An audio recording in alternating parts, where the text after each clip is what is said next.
This is the communist astronomical clock here in the Olomouc Town Hall. It was built originally in the European late Middle Ages, early 1400s. And when it was built then, it had more of a religious theme to it. It was built with figures of saints and kings. And then it remained this way until May 7th of 1945, toward the end of World War II, when the Nazis were a representation of a celebration of the new era. And then along the rim, there are different mosaics of different people. They all appear to be working in a field, and this is representing the agricultural movement of the time, of the communist era. That's it.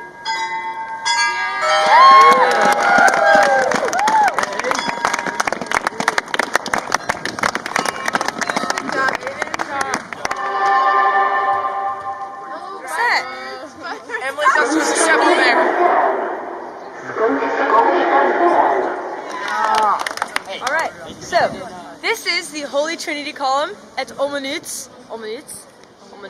Okay, so it is estimated to have been built between 1716 and 1754, and it is an exhibit of Catholic faith and also a celebration of survival. Construction started, he passed away, and then passed it on to all of his friends, and then they passed away, and then finally it was completed in 1754 by a man named Johann Ignaz.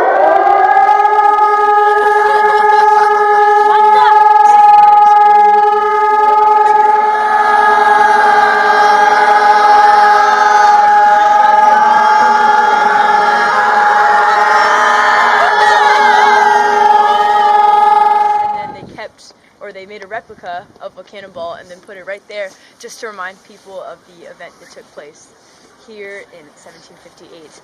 And so that's what that is. And yes, that is the Holy Trinity column. Yeah! Even louder!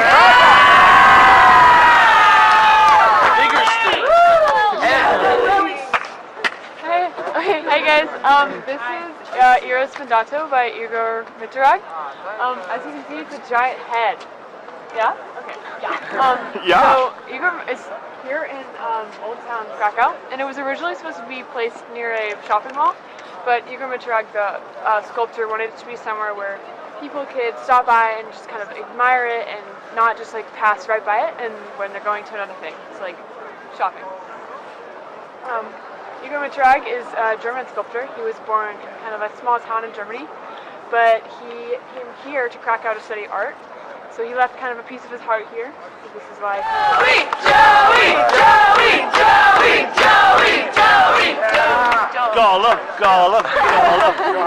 Okay, behind me is St. Mary's Basilica. It was constructed in 1347. That's when it was completed. And it is a basilica. A basilica means it's granted certain privileges by the Pope, and not all churches are basilicas, but this is why this is St. Mary's Basilica. When we go inside for another presentation, you'll probably recognize this from Schindler's List, the movie Schindler's List, where the underground trading, buying and selling. And he, according to legend, he drank all the water from the Vistula River and died because he drank too much water. So I think this guy's name was like Krakus something. So it was Krakus, I don't remember.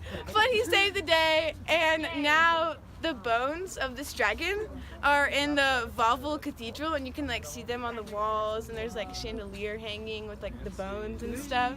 Yeah, I know, they're really cool. And apparently they have magical powers, and they've like protected the church. Oh my god, oh my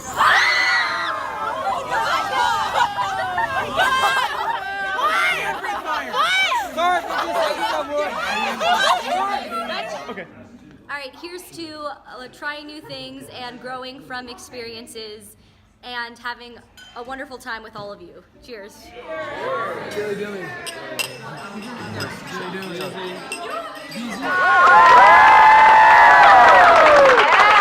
Okay, so this is the memorial to a man named Jan Kowski, and this is him. He was a Catholic Pole during the war who worked really courageously, you guys, to tell the world the truth about the Holocaust, okay? During the war, he worked to do this during the war. About this memorial is that it's not like up on a plinth, it's not enormous. It's almost as if you could just like sit with him, you know?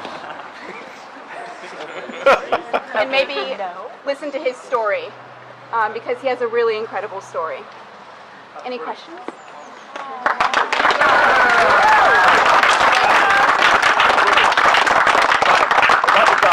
If only they did this in class, right?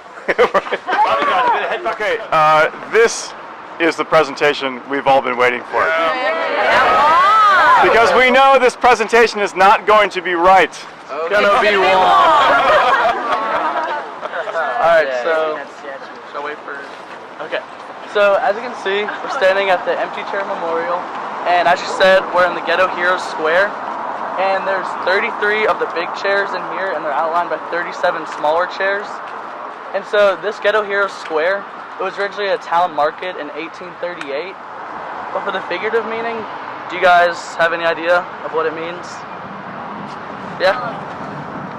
When there's an empty chair at a table, that means there's somebody who isn't there that was supposed to be there. Maybe all the people that died were supposed to be here, but they aren't.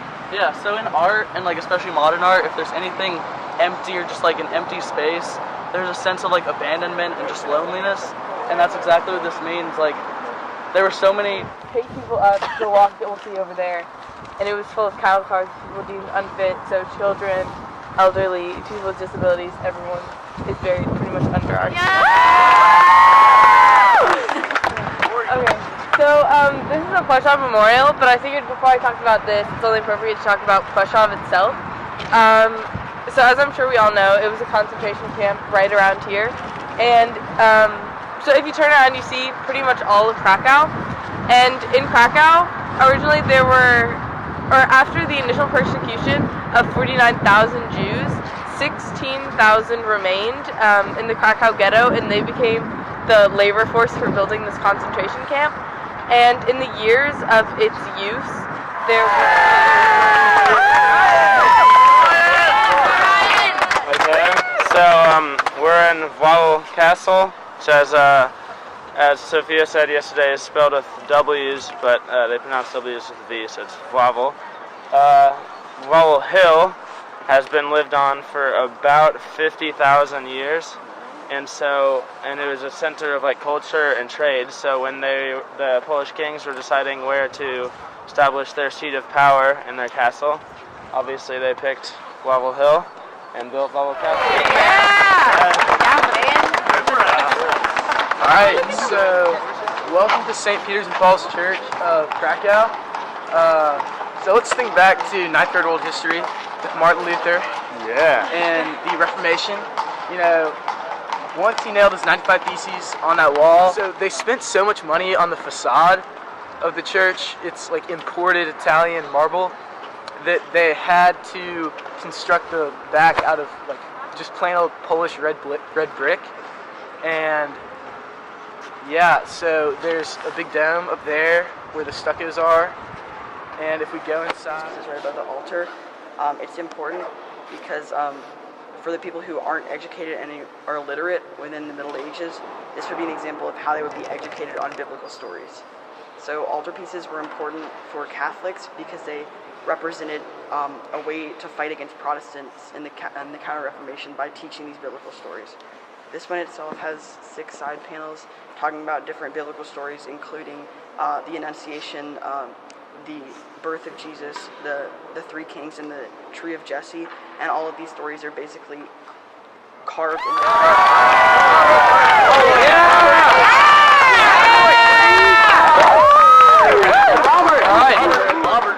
So as you can see, in front of the magnificent St. Adalbert's Church, before I go into the very brief history of the actual church itself, I'm gonna tell you guys a story.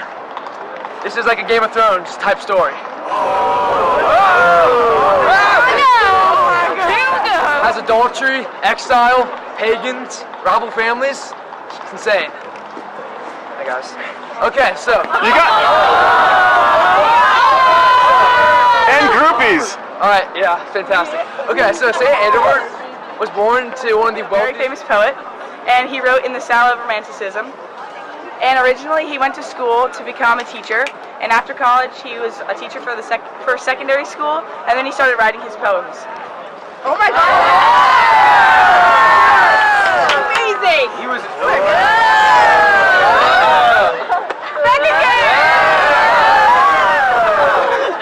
Okay, so while he was in college, he was actually in a secret student society called the Philomaths.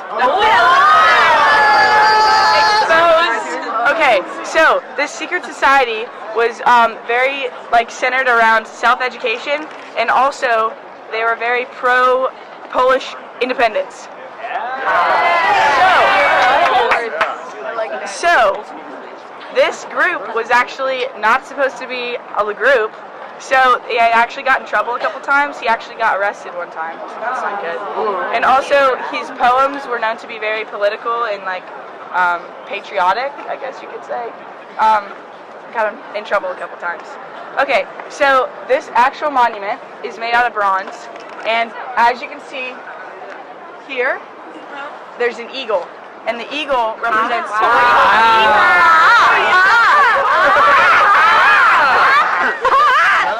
So this eagle represents Poland, and as you can also see around all the four parts of the cube, sides of a cube, there are women sitting on the steps. They're in each cardinal direction. It's crazy. Okay. Cardinal directions are never eat soggy waffles, north, east, south, and west. Wow. So, this one here represents the motherland, and then the other three represent poetry, science, and courage. This monument was unveiled on the 100th anniversary of Adam Mickiewicz's birth, and was built by Theodor Reiger.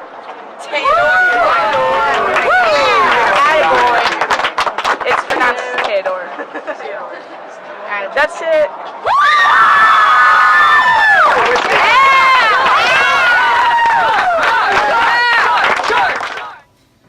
To the end of a fantastic trip that will live in mine and all of our hearts forever.